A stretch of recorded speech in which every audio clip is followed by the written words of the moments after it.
tayo ay awit ng kanyang kabutihan. Ika'y tapat sa habang buhay. Ika'y mabuti magpakailanman.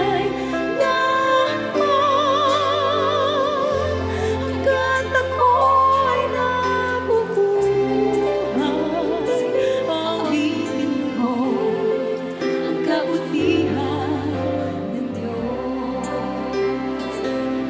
Awitin ko ang kabutihan ng Diyos. Lahat ng kapurihan ay para sa ating mabuting Diyos, Yahweh El Shaddai.